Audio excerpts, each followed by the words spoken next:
اعوذ باللہ من الشیطان اللعین الرجیم بسم اللہ الرحمن الرحیم الحمدللہ خالق العباد وساطہ البلاد ومسیل الوہاد ومغضب النجات لیس لأولیتہ ابتداء ولا لأزلیتہ انقضاء هو الأول ولم يزل والباقی بلا اجل خرت له الجباہ ووحدته الشفاء الصلاة والسلام والتحیۃ والإکرام علی النبی الأمی المکی المدنی القرشی الابتحی الہاشمی المطلبی السراج المضیء الکوکب الدری صاحب وقار والسکینہ المدفون بأرض المدینہ علی العبد الرسول المعید النبی الممجد المصطفى الامجد صاحب التاج والمنبر والقطبۃ والمقبر والجبین الاطہر والحسب الاشہر والنسب الانور ابی القاسم محمد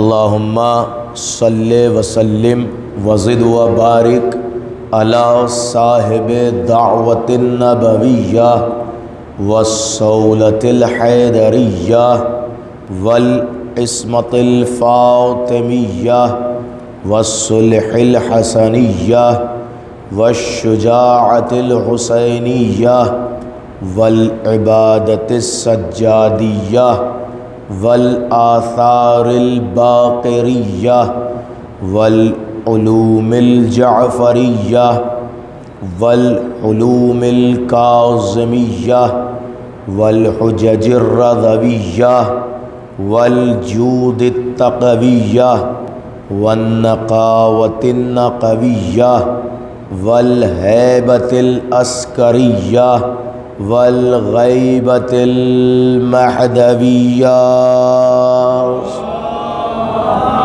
صلی علی محمد وآل محمد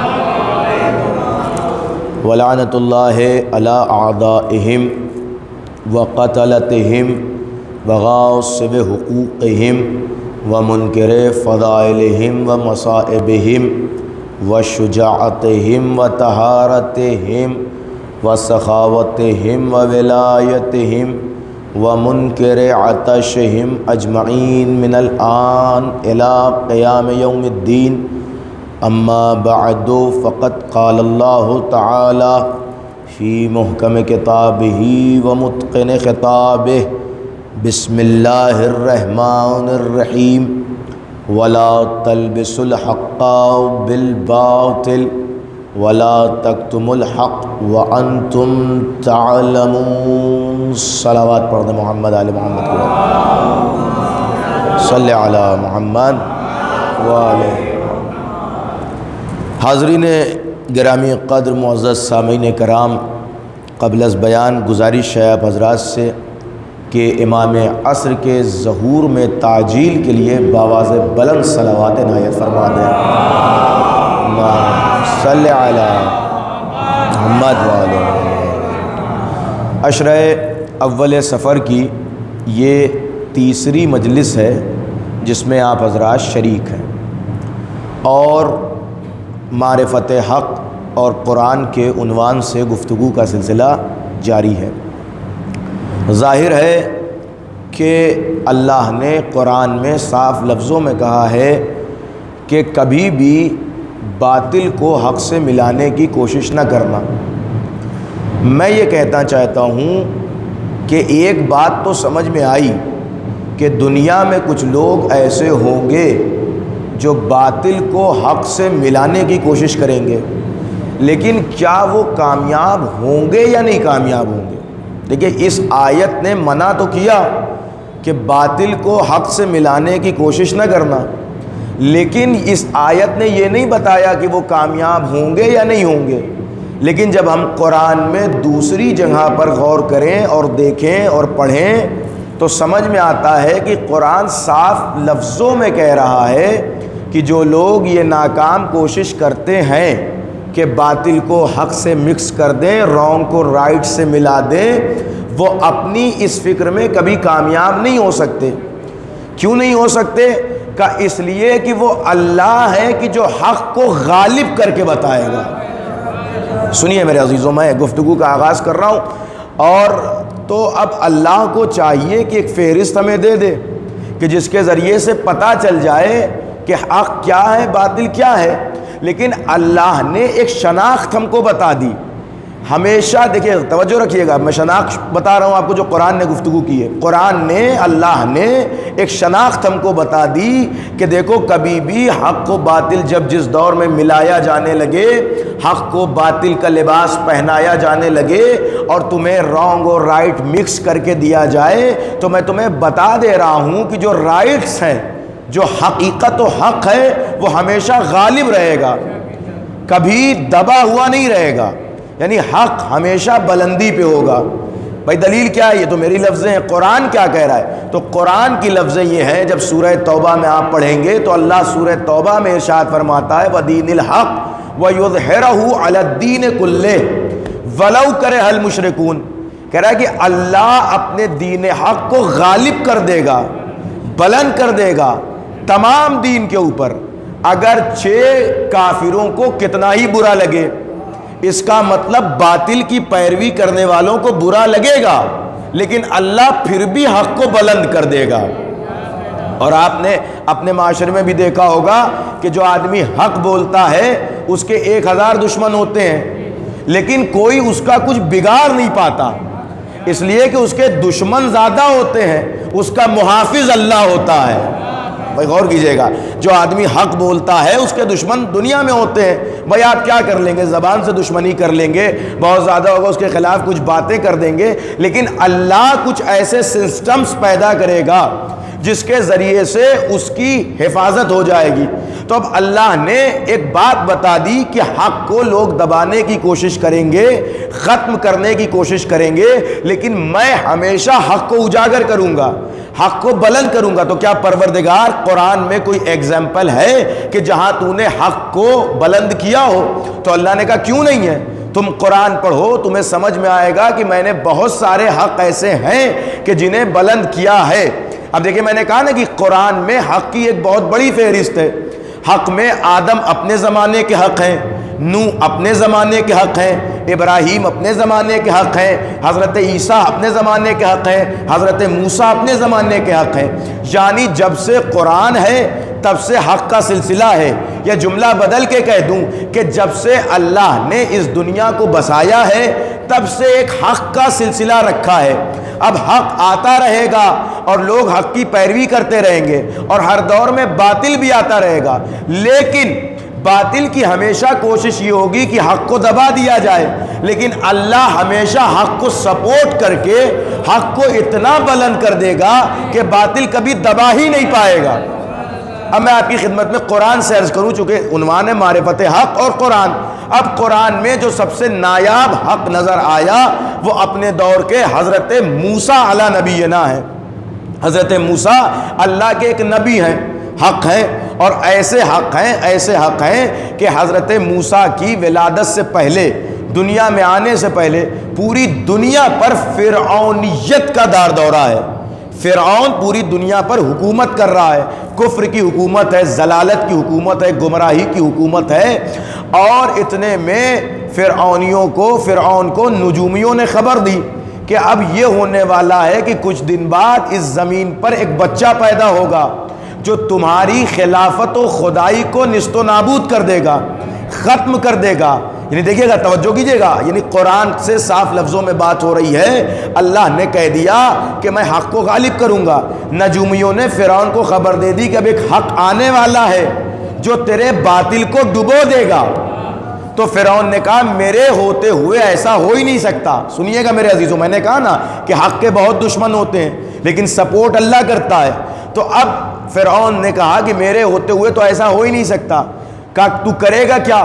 فرعون نے اسی دن سے حکم دیا کہ آج سے جتنے بھی لڑکے پیدا ہوں انہیں زندہ نہ چھوڑا جائے بلکہ مار ڈالا جائے۔ جیسے ہی کوئی بچہ پیدا ہوتا تھا اور وہ میل ہوتا تھا تو اسے مار دیا جاتا تھا، قتل کر دیا جاتا تھا۔ تاریخ لکھتی ہے، ہسٹری کے الفاظ ہیں کہ 70,000 بچے فرعون نے قتل کروائے، مروا دیے۔ کس اس میں؟ کہ وہ ایک آنے نہ پائے۔ اور کر رہے ہیں کہ فرعون کی پوری کوشش کیا تھی؟ یہ ہسٹری ہے۔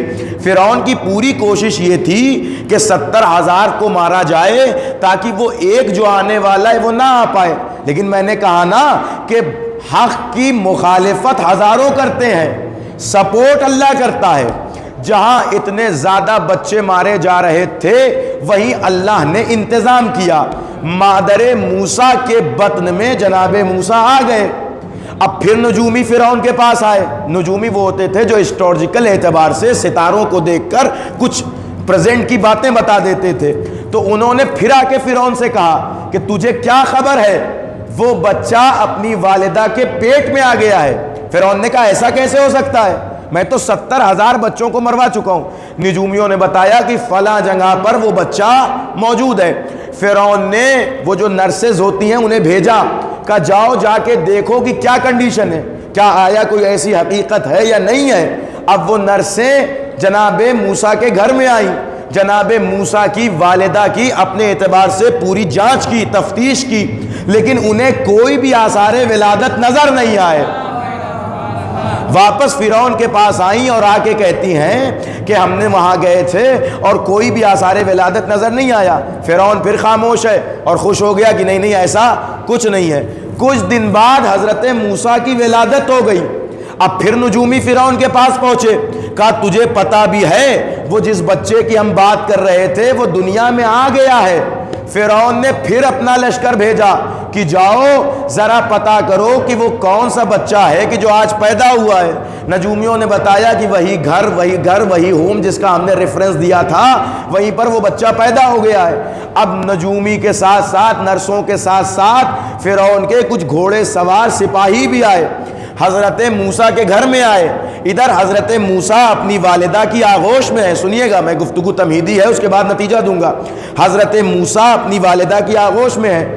حضرت موسیٰ کی والدہ نے فرعون کے سپاہیوں کے آنے کی آہٹ محسوس کی تو ایک مرتبہ اللہ کا حکم ہوا کہ اے موسیٰ کی ماں، موسیٰ کو جلتے ہوئے تنور میں ڈال دو۔ تنور روشن تھا، حضرت تنور جانتے ہوں گے جس میں روٹی بنائی جاتی ہے، وہ اس دور کا وہ چولہا کہ جو بڑا سا ہوتا تھا اور اس میں خمیری روٹی بنائی جاتی تھی۔ تو حضرت موسیٰ کی والدہ نے حضرت موسیٰ کو تنور میں ڈال دیا۔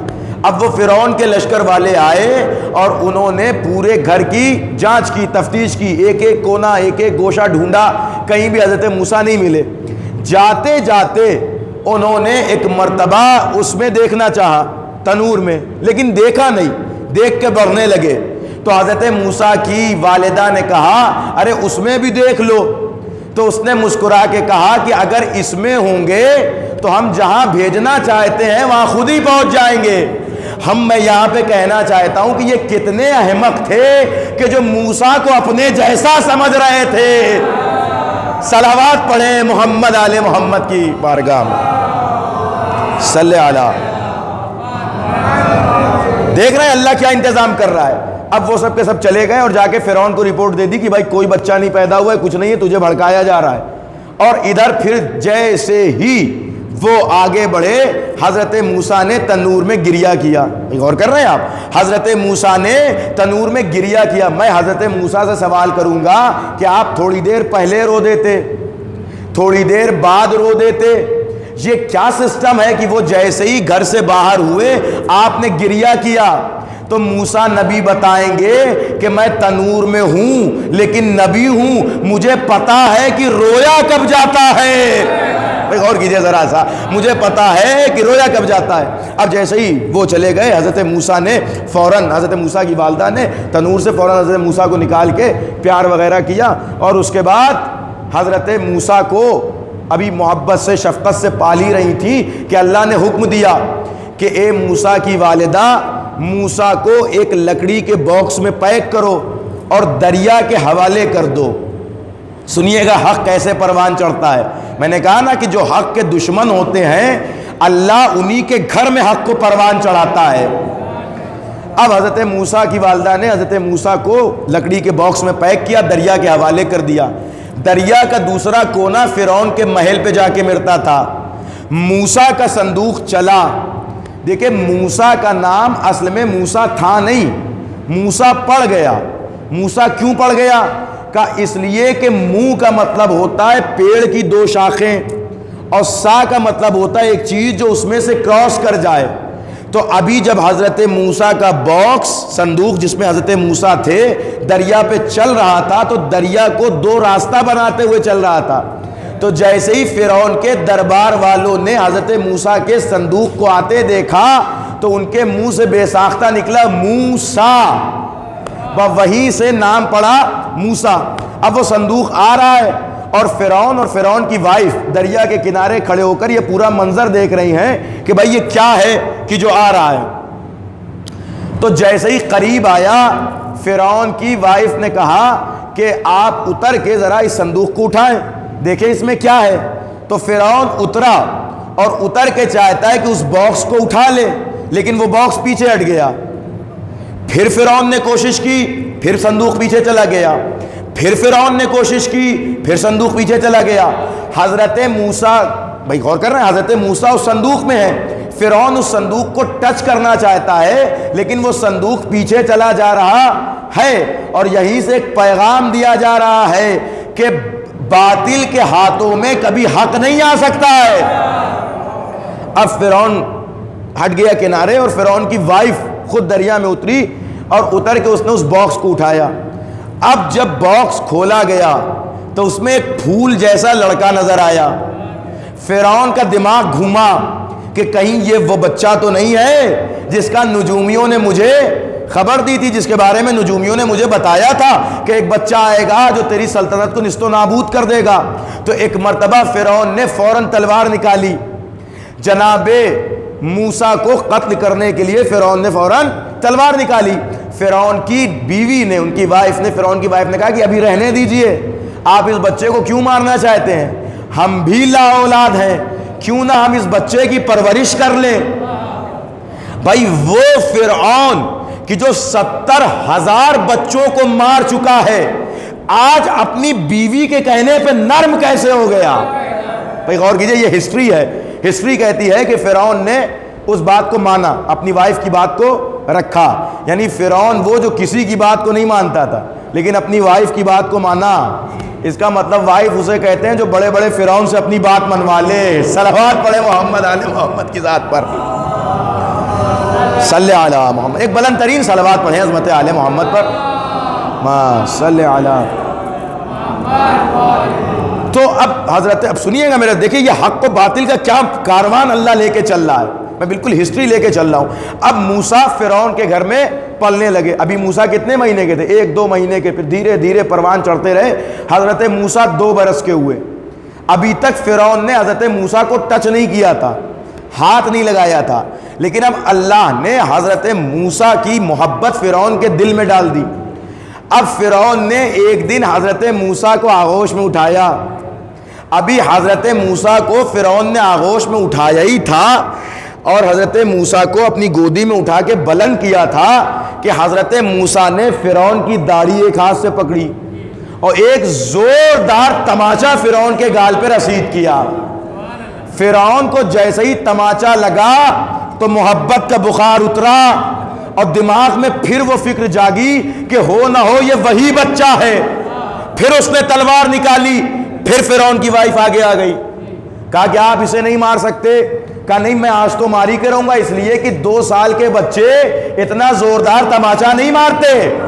بھائی غور کیجئے ذرا سا، میں ایک جملہ کہہ دوں، میں کہوں گا فرعون یہ کسی عام بچے کا تماچا نہیں ہے، یہ نبوت کا تماچا ہے جو باطل کے رخسار پہ پڑ رہا ہے۔ اب ایک جملہ کہوں، اس کا مطلب فرعون جانتا ہے کہ عام تماچوں میں اور نبوت کے تماچے میں بڑا فرق ہوتا ہے۔ اب جو تماچا کھائے ہو اسی سے پوچھئے کہ معصوم کے ہاتھوں کا تماچا کیسا ہوتا ہے، اور اگر نہ یقین ہو تو ابو جہل سے پوچھئے، جب علی کا تماچا لگا تو ابو ادھر گرا، جہل ادھر گرا تھا۔ ایک صلوات پڑھ دیں محمد آل محمد کی ذات پر، صلی علی محمد حیدری، شاباش، یا علی یا علی یا علی یا علی۔ سنیے میرے عزیزوں، یہ ہسٹری آپ تک آج میں پوری پہنچانا چاہتا ہوں۔ تو حضرت موسیٰ، اب جیسے ہی فرعون کو ڈاؤٹ ہوا تو اس نے کہا نہیں میں اس بچے کو نہیں چھوڑوں گا۔ تو فرعون کی وائف نے کہا ایسا کریں آپ اس کا ایگزامس لے لیں، امتحان لے لیں، آپ کو یقین ہو جائے گا کہ یہ نارملی بچہ ہے یا ایب نارمل ہے، یا مثلا کوئی جسے کہا جائے معجزاتی بچہ ہے، چونکہ آپ کو شک ہو گیا نا کہ 2 سال کا بچہ ایسا نہیں کرتا۔ تو فرعون نے کہا ہاں میں اس کا امتحان لوں گا۔ تاریخ لکھتی ہے کہ حضرت موسیٰ 2 سال کے ہیں، بیٹھائے گئے، اور ایک طرف فرعون نے ہیرے و جواہر رکھے اور ایک طرف آگ کو رکھا۔ غور کر رہے ہیں؟ فرعون نے یہ کہا کہ اگر یہ بچہ ہیرے و جواہر کو اٹھائے گا تو اس کا مطلب یہ کوئی نارمل بچہ نہیں ہے، یہ معجزاتی بچہ ہے، لیکن اگر آگ کو اٹھائے گا تو اس کا مطلب نارمل بچہ ہے۔ اب حضرت موسیٰ نے اپنے ہاتھ کو ہیرے و جواہر کی طرف بڑھایا۔ تاریخ لکھتی ہے کہ جبریل نازل ہوئے، حضرت موسیٰ کے ہاتھ کو ادھر سے موڑ کر آگ کی طرف کر دیا۔ حضرت موسیٰ نے ہاتھوں پہ آگ اٹھا لی۔ بھائی غور کر رہے ہیں؟ اور بہت دیر تک آگ اٹھا کے روتے رہے۔ حضرت موسیٰ کا ہاتھ تھوڑا سا جل بھی گیا لیکن جلا نہیں، اللہ نے اس ہاتھ کو ید بیضا عطا کر دیا۔ ید بیضا معجزے کو کہتے ہیں۔ لیکن میرا ایک کوشچن یہاں ابھی بھی آ گیا، آپ مجھے بتائیں، ابھی تھوڑے دن پہلے، آج سے 2 ایئرز پہلے، یعنی یہی جو حضرت موسیٰ کی ہسٹری چل رہی ہے، حضرت موسیٰ کی والدہ نے جلتے ہوئے تنور میں ڈالا تو وہاں حضرت موسیٰ کے جسم پر ہلکا سا کوئی جلنے کا نشان بھی نہیں آیا اور حضرت موسیٰ روئے بھی نہیں۔ لیکن یہاں 2 سال کے بعد حضرت موسیٰ کے ہاتھ پر تھوڑی سی آگ ہے، جل بھی گئے اور رونے بھی لگے۔ تو کوشچن ذہن میں آئے گا کہ نہیں کہ بھائی یہی موسیٰ ہیں اور چھوٹے بھی ہیں اور زبردست آگ میں ہیں لیکن نہ جل رہے ہیں نہ رو رہے ہیں، اور یہاں پر تھوڑی سی آگ ہے، جل بھی رہے ہیں رو بھی رہے ہیں۔ تو موسیٰ تو ایک ہے، کام 2 ہے۔ میں کہوں گا یہ موسیٰ یہ کیا معاملہ ہے؟ کبھی رو رہے ہیں اور کبھی نہیں رو رہے ہیں، کیوں ایسا کر رہے ہیں؟ موسیٰ نے بتایا کہ میں زمانے کو بتا رہا ہوں کہ میں ہوں نبی، اور نبی ہر کام مصلحت کے اعتبار سے کرتا ہے۔ امت کو چاہیے کہ نبی کی مصلحت کو سمجھے کہ وہ کس اعتبار سے کام کر رہا ہے، مصلحت پہ انگلی نہ اٹھائے۔ ایک جگہ رو کے بتا رہا ہوں کہ یہاں رونے کا مقام ہے، ایک جگہ ہنس کے بتا رہا ہوں کہ یہاں ہنسنے کا مقام ہے، تاکہ زمانہ علم نبوت پہ یقین پیدا کرے، سوال نہ کرے۔ اس کا مطلب نبوت کو پتا ہے کہ رونا کہاں پہ ہے، ہنسنا کہاں پہ ہے، جلنا کہاں پہ ہے، نہیں کہاں جلنا ہے۔ اسی طرح امامت کو پتا ہے کہ کہاں صلح کرنی ہے اور کہاں جنگ کرنی ہے۔ ایک صلوات پڑھ دیں محمد آل محمد کی بارگاہ۔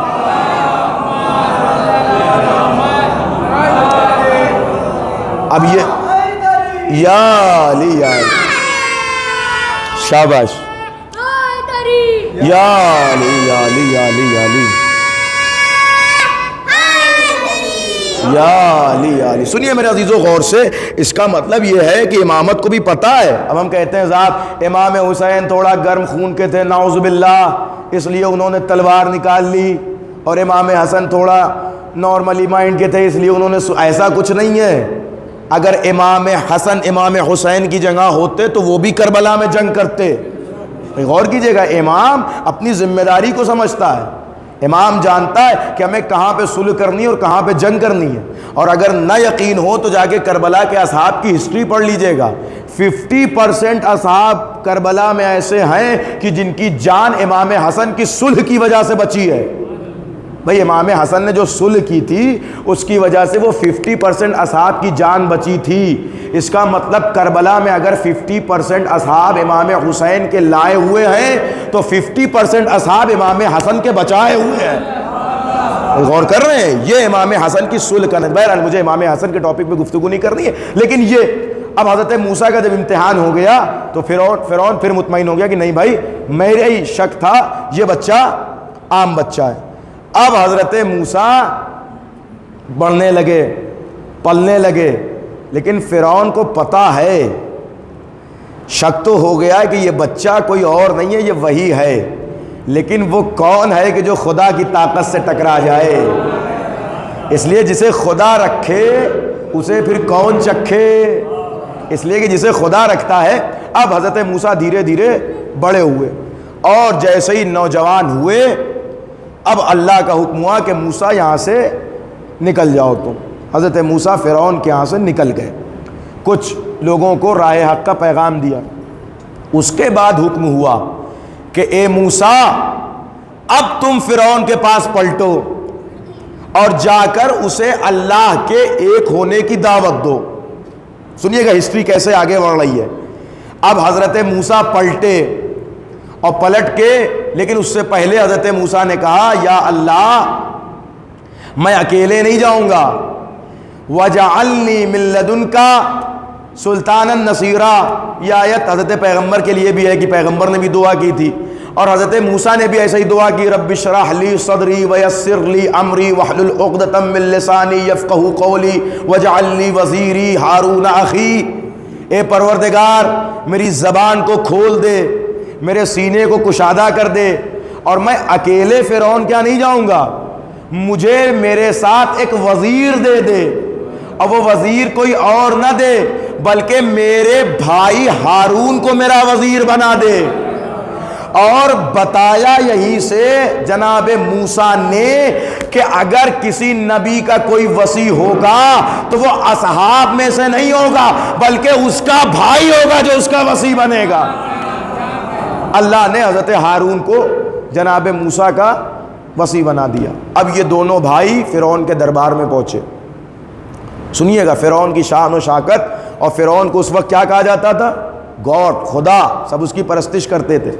حضرت موسیٰ نے کہا کہ دیکھو اللہ ایک ہے اور اپنے آپ کو خدا کہنا چھوڑ دو. فرعون نے کہا کہ نہیں، تمہارے پاس اللہ کے ایک ہونے کی کیا دلیل ہے؟ تو فرعون نے کہا کہ پہل تم کرو، تمہارے پاس تمہارے حق ہونے کی کیا دلیل ہے؟ دیکھیے آج چاہتے تو حضرت موسیٰ پہل کر سکتے تھے، لیکن حضرت موسیٰ نے پہل نہیں کی، پہل کروائی تاکہ زمانے کو پتہ چلے کہ پہل ہمیشہ باطل کرتا ہے، تاکہ برباد رہے، اور حق اس کا جواب دیتا ہے تاکہ ہمیشہ یاد رہے. بھائی غور کر رہے ہیں؟ اب اس نے پہل کی. پہل کیا کی کہ اس کے دربار میں کچھ جادوگر تھے، بعض نے 40 لکھا اور بعض نے الگ الگ تعداد لکھی. ان کے ہاتھوں میں رسیاں تھیں. اشارہ کیا، ان جادوگروں نے رسیاں پھینکی. وہ رسیاں جیسے ہی زمین پہ پھینکی گئیں وہ سب کی سب سانپ بن گئی، اسنیک. پورے دربار میں ادھر ادھر دوڑنے لگی.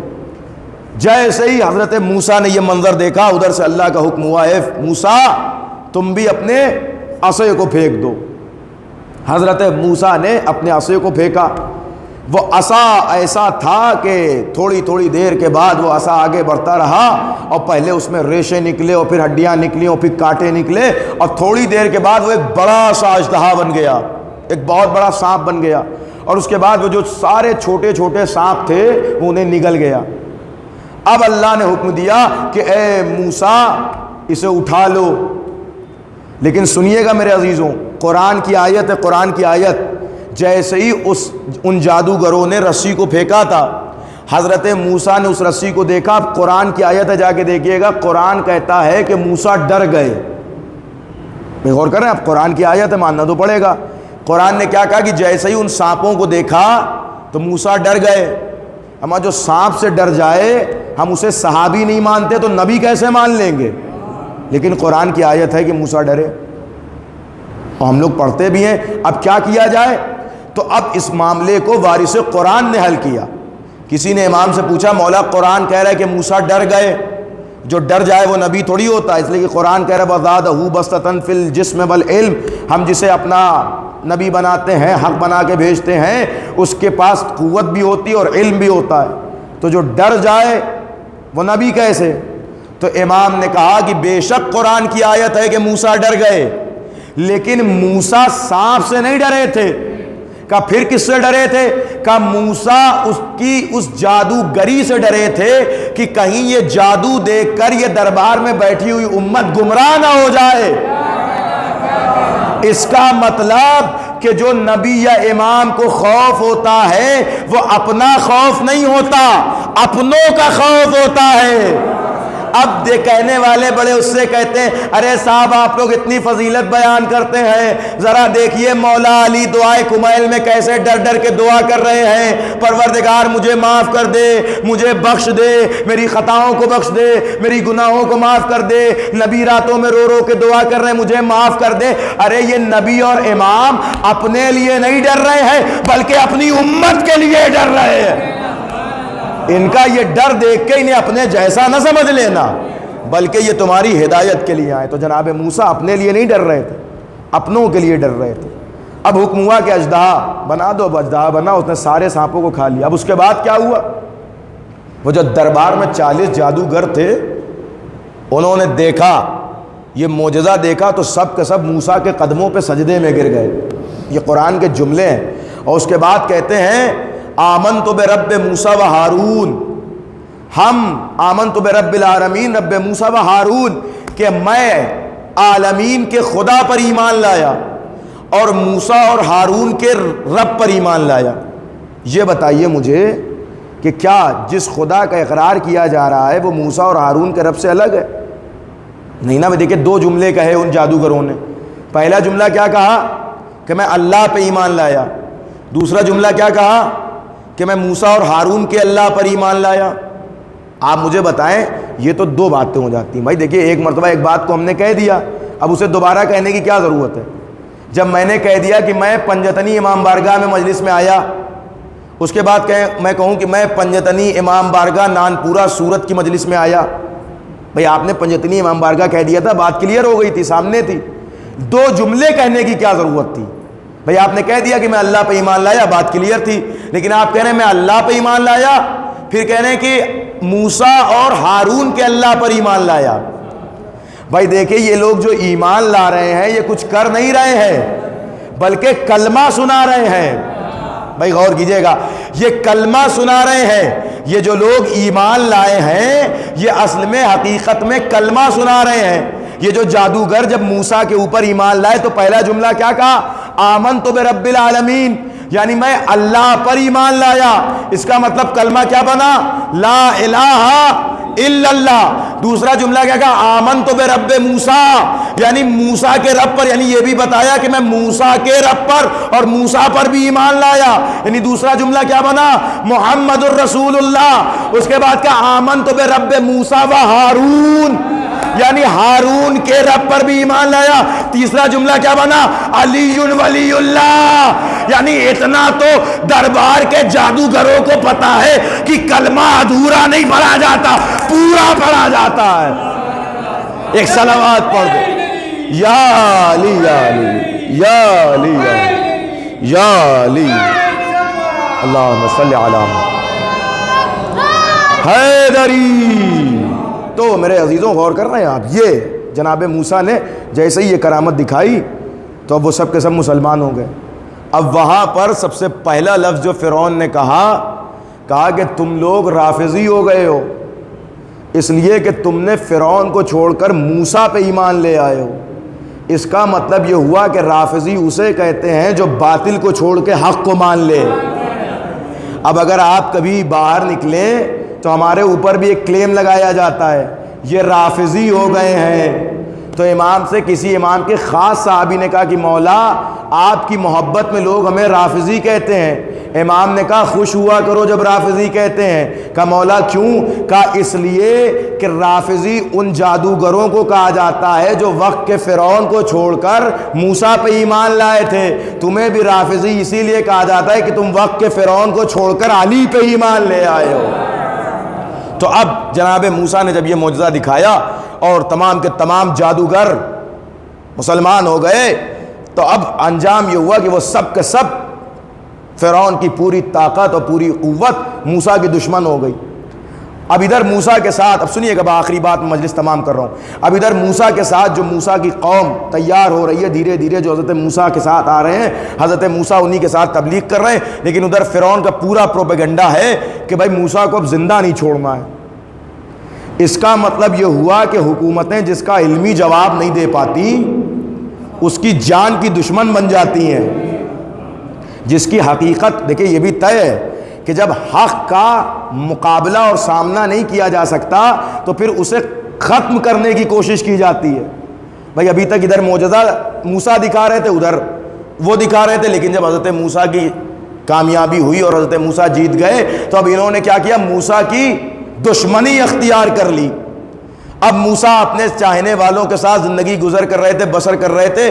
اچھا دیکھیں جو موسیٰ کے ساتھ تھے نا، وہ بھی بہت زیادہ ایمان کے پکے اکے نہیں تھے، وہ سب بس ٹھیک ہی ٹھاک تھے، نہیں تو وہ کائنات کی حضرت موسیٰ کی واحد قوم ہے کہ جس کی اللہ نے ناز برداری کی ہے، اور زبردستی کی باتیں حضرت موسیٰ سے وہ منوایا کرتے تھے۔ بہرحال وہ اپنا اپنا مقام تھا۔ اب ایک دن کیا کہہ رہے ہیں کہ صاحب حضرت موسیٰ سے کہ آپ اللہ اللہ کی باتیں کرتے ہیں، ہم بغیر اللہ کو دیکھے ہوئے نہیں مانیں گے۔ غور کر رہے ہیں، بغیر اللہ کو دیکھے ہوئے نہیں مانیں گے۔ اب کیا حضرت موسیٰ سمجھائیں؟ بھی یہ نئے نئے ایمان لانے والے ہیں، ابھی حضرت موسیٰ کچھ بحث کریں گے تو یہ اٹھ کے چلے جائیں گے۔ تو حضرت موسیٰ نے کہا چلو ہم اللہ سے بات کرتے ہیں، کیا ہوتا ہے اور کیا ہوگا وہ انشاءاللہ تمہیں ہم بتا دیں گے کہ اللہ تمہیں اپنے آپ کو دکھائے گا یا نہیں دکھائے گا۔ بہرحال اس گفتگو کو میں انشاءاللہ کسی آگے کے لیے چھوڑتا ہوں، لیکن ابھی حضرت موسیٰ جو وہاں رہ رہے ہیں، حکم ہوا اللہ کا کہ موسیٰ اب تمہاری اور تمہاری امت کی جان کو خطرہ ہے، اپنی امت کو لے کے یہاں سے نکل جاؤ۔ دیکھیے اللہ حق کی کیسی حفاظت کرتا ہے۔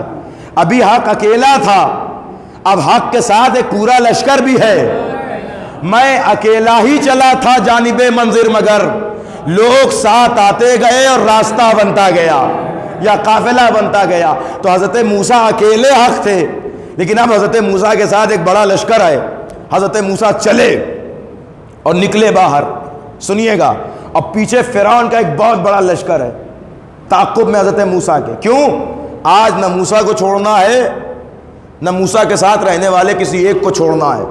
حضرت موسیٰ آگے آگے، پیچھے پیچھے حضرت موسیٰ کا لشکر، اور سب سے لاسٹ میں حضرت ہارون، اور چل رہے ہیں یہ لوگ، پیچھے پورا فرعون کا لشکر بہت بڑا، فرعون اور فرعون کا بہت بڑا لشکر آگے بڑھ رہے ہیں، اور یہ فرعون کا لشکر پیچھے پیچھے۔ تاریخ نے لکھا کہ اتنے میں سامنے آ گئی دریائے نیل۔ اب آگے دریا، ادھر لشکر موسیٰ اور پیچھے فرعون کا لشکر، ادھر آنا قیامت ہے، ادھر جانا قیامت ہے، ادھر پھنسے ہیں اور ادھر بھی پھنسے ہیں۔ ادھر گئے تو دریا میں ڈوب مریں گے، ادھر آئے تو فرعون کسی کو زندہ نہیں چھوڑے گا۔ اب دیکھ لیجئے کیا ایمان تھا ان کا۔ آخر میں کہنے لگے موسیٰ تم نے تو ہمیں پھنسا دیا، جسے کہتے ہیں کہ آسمان سے ٹپکے اور کھجور پہ لٹکے۔ بھائی موسیٰ تم ہمیں لے کے نکلے تھے کہ فرعون سے بچا لو گے، تم نے ہمیں پھنسا دیا۔ اب دیکھ رہے ہیں ان کا کیا ایمان ہے، کیا عقیدہ ہے۔ تھوڑی تھوڑی بات پر موسیٰ پہ شک کرنے لگتے ہیں، اس کا مطلب پرانے صحابیوں کا پرانا مزاج ہے کہ نبی پہ شک کرتے ہیں۔ کہہ رہے موسیٰ تم نے ہمیں پھنسا دیا۔ موسیٰ نے کہا گھبراؤ نہیں، اللہ نے مجھے حکم دیا ہے تو کوئی نہ کوئی راستہ نکلے گا۔ کہا موسیٰ ہم کچھ نہیں جانتے، ہمیں ہماری جان کی حفاظت چاہیے۔ اب اللہ نے کہا اے موسیٰ پریشان کیوں ہوتے ہو؟ کہ پروردگار دیکھ تو رہا ہے امت کا حال، اگر 2 منٹ بھی لیٹ ہوئی تو یہ سب مجھے چھوڑ کے فرعون کی بیعت کر لیں گے۔ تو اللہ نے کہا ڈرو نہیں، اپنے عصا کو دریائے نیل پہ مارو۔ حضرت موسیٰ نے دریائے نیل پر عصا مارا، راستہ بن گیا۔ موسیٰ نے کہا دیکھو اللہ نے راستہ بنا دیا، اب چلو۔ تو اب ان کی عیب گری سنیے، کہنے لگے ہم ایک راستے سے نہیں جائیں گے، ابھی کہاں ایک راستہ نہیں مل رہا تھا، اب ایک راستہ بن گیا، کہنے لگے ہم اس سے نہیں جائیں گے، ہمارے لیے 40 راستے بناؤ، اس لیے کہ ہم لوگ 40 قبیلے کے ہیں۔ غور کر رہے ہیں، ہمارے لیے 40 راستے بناؤ۔ اس کا مطلب یہ ہے کہ موسیٰ کے ساتھ بھی جو اصحاب ہیں انہیں ایک راستہ اچھا نہیں لگتا، انہیں 40 راستوں کی خواہش ہے۔ بہرحال اب حضرت موسیٰ اور حضرت موسیٰ کی قوم جھیل رہے ہیں حضرت موسیٰ، پھر 40 راستے بنائے گئے۔ کہا چلیے کام نہیں چلیں گے، پہلے تم چل کے دکھاؤ۔ اور کر رہے ہیں آپ، کہا ایسے نہیں چلیں گے، پہلے تم چل کے دکھاؤ، کہیں یہ کوئی مسئلہ نہ ہو کہ میں ڈوب جاؤں۔ تو اب تاریخ نے لکھا کہ موسیٰ آگے آگے، بیچ میں لشکر اور پیچھے پیچھے ہارون، اب چل رہے ہیں دریا کے درمیان راستہ ہے، آگے آگے موسیٰ، بیچ میں لشکر، پیچھے پیچھے ہارون، پورا راستہ کراس ہو گئے۔ اب پیچھے فرعون آ رہا تھا، وہ اس راستے تک پہنچا۔ اچھا فرعون بھی ہے جعلی خدا، فرعون نے اپنے لشکر سے کہا دیکھو میری قدرت کی دلیل یہ ہے کہ میں نے دریا پر راستہ بنا دیا، اس کا مطلب باطل کی ایک پہچان یہ بھی ہے کہ وہ حق کے کام کو اپنا کام بتاتا ہے۔ غور کیجئے ذرا سا، باطل کی ایک پہچان یہ بھی ہے کہ وہ حق کے کرے ہوئے کام کو اپنا کام بتاتا ہے کہ میں نے کر دیا۔ اچھا چاہیے یہ تھا اللہ کو کہ وہیں راستہ بند کر دیتا، ساری اوقات سامنے آ جاتی، لیکن اللہ نے راستہ بند نہیں کیا۔ فرعون راستے پہ اترا۔ اب جو ہم جیسے لوگ ہیں جن کا ایمان کمزور ہے وہ تو چلانے لگیں گے نا، پروردگار راستہ بند کر دے، فرعون راستے میں ہے، دریا میں ڈوب مرے گا، لیکن راستہ بند نہیں ہوا۔ فرعون آگے بڑھا، کچھ اور صحابی اترے فرعون کے، ہم نے کہا اے دریائے نیل اب مل جا، یہ سب ڈوب کے مر جائیں، دریائے نیل نہیں ملی۔ پھر اور آگے بڑھے، ہم نے کہا دریائے نیل اب مل جا، دریائے نیل نہیں ملی۔ اور آگے بڑھے، ہم نے کہا دریائے نیل اب مل جا، دریائے نیل نہیں ملی۔ تاریخ لکھتی ہے کہ جب پورا فرعون کا لشکر اور فرعون دریائے نیل میں اتر گئے تو اب ادھر کا پانی ادھر ہوا، ادھر کا پانی ادھر ہوا، اور پوری دریائے نیل آپس میں مل گئی اور باطل اسی پانی میں غرق ہو گیا۔ جو حق کو ڈبونا چاہتا تھا اللہ نے میں لشکر کے پانی میں ڈبو کے بتایا کہ جسے اللہ رکھتا ہے اسے کوئی مٹا نہیں سکتا ہے۔ اچھا لیکن ایک سوال تو ابھی بھی باقی ہے نا کہ دریائے نیل فرعون آیا تھا اسے ڈبو دیتی، یہ ہر ایک کو کیوں ڈبو دیا؟ بھائی غور کیجئے، سوال میرا ابھی بھی قائم و دائم ہے۔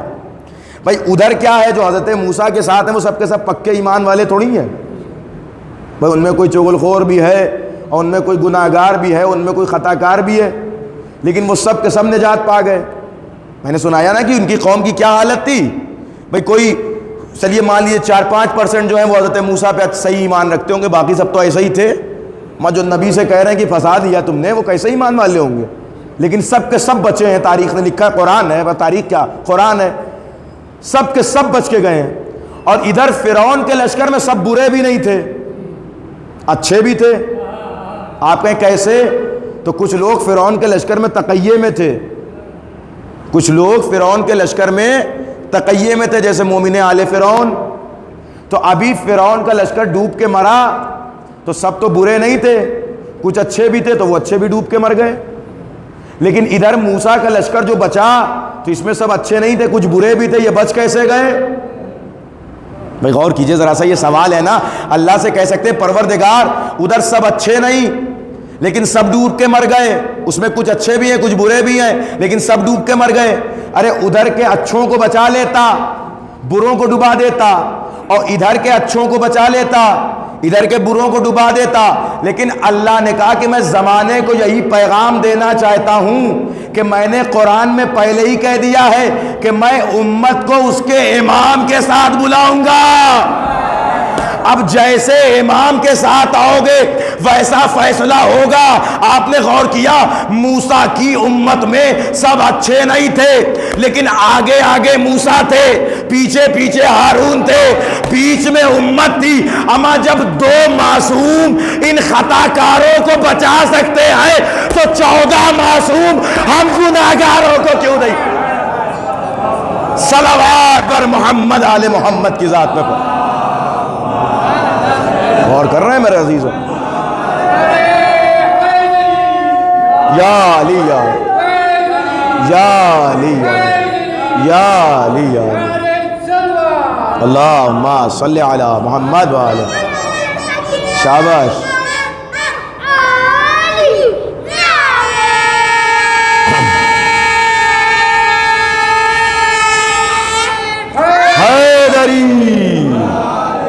غور کیا میرے عزیزوں آپ نے؟ بھئی یہ تو قرآن ہے، اس میں کوئی اختلاف بھی نہیں کر سکتا.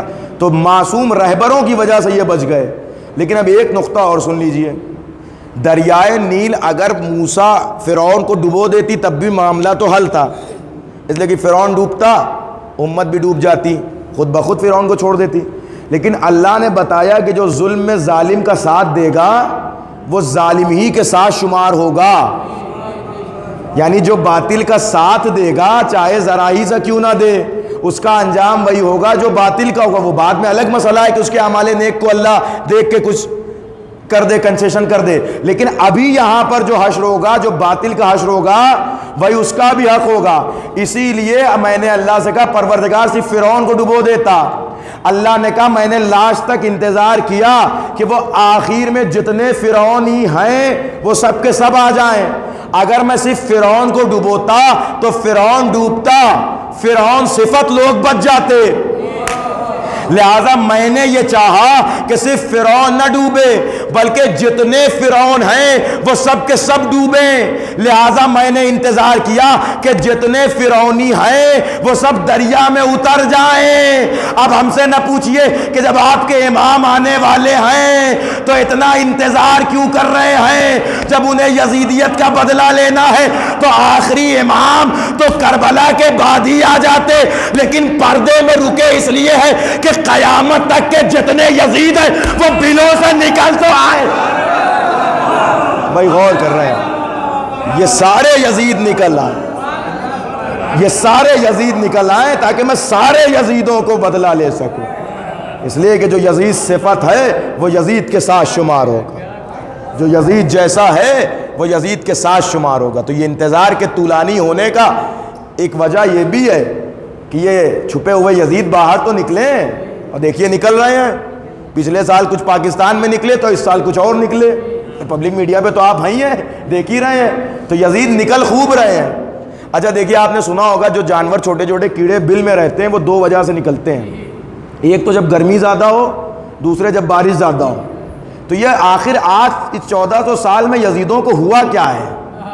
اتنے دن سے بلوں میں گھسے بیٹھے تھے، اب نکل کیوں رہے ہیں؟ ان کا نکلنا بتا رہا ہے کہ آنسوؤں کی بارش زیادہ ہے، محبت علی کی گرمی زیادہ ہے. غور کیجئے ذرا سا میں کیا پڑھ گیا. ان کا نکلنا بتا یا علی یا علی یا علی. سلامت رہے آپ حضرات.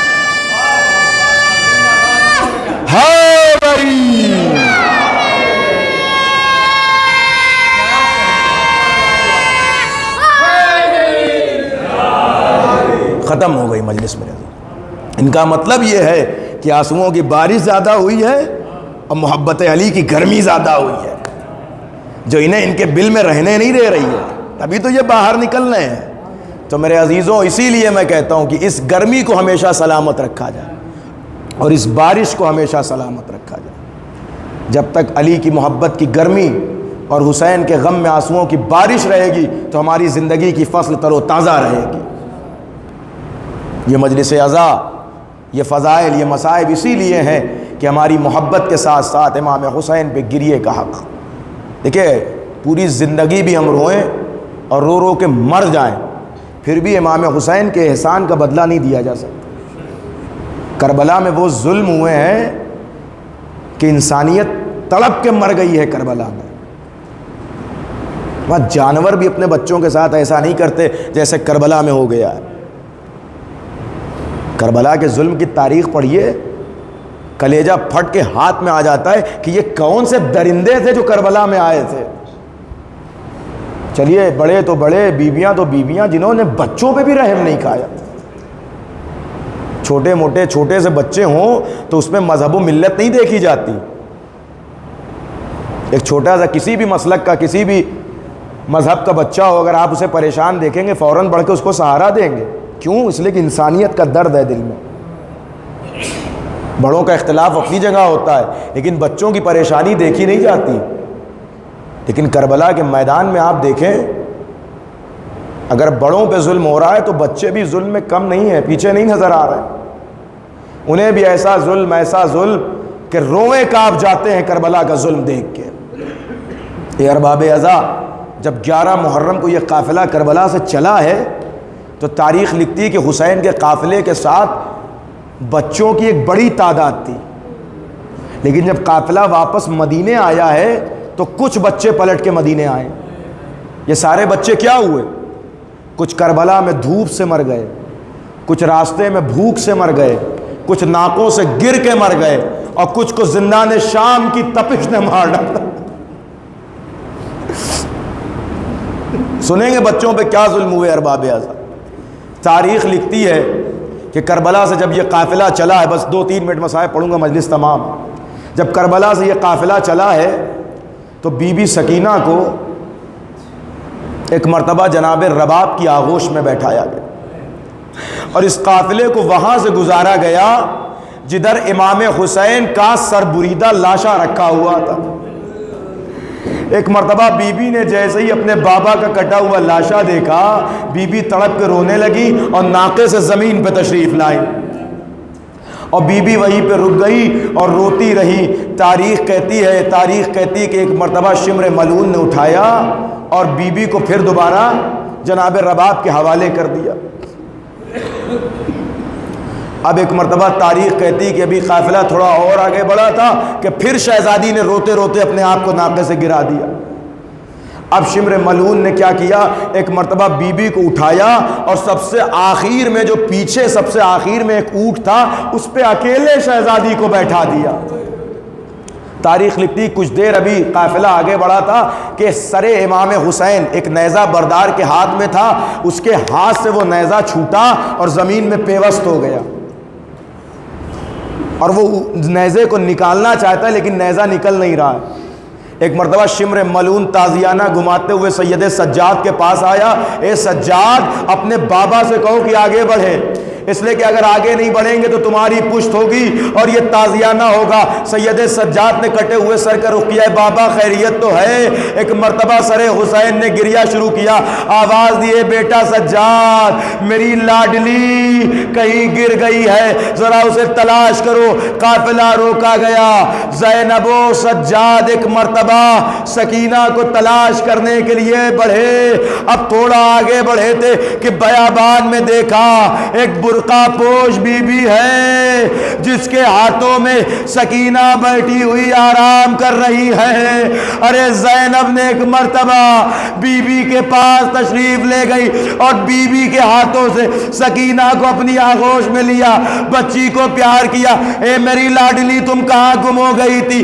کہا، اے پھوپھی اماں، میں آخر میں اونٹ سے گر گئی تھی اور میں رو رہی تھی کہ اس نے کہا پوش بی بی نے آ کے مجھے اپنے ہاتھوں سے سہارا دیا. ارے زینب نے عالم غربت میں کسی بی بی کی یہ محبت دیکھی، تڑپ کے دل زینب نے کہا، اے بی بی، ارے اس خرابے میں کسی نے ہم سے کوئی خیریت نہ پوچھی، لیکن تم نے اس عالم میں ہمارے اوپر احسان کیا، تمہارا بڑا شکریہ. ارے وہ برقع پوش بی بی تڑپ گئی، اپنے سر سے نقاب کو پلٹا. اے زینب، کس کا شکریہ ادا کر رہی ہو؟ میں تمہاری اماں زہرا جو قافلے کے ساتھ ساتھ شام جا رہی ہے. الا لعنت اللہ علی القوم الظالمین وسيعلم الذين ظلموا ايام قلبيا ماتوا.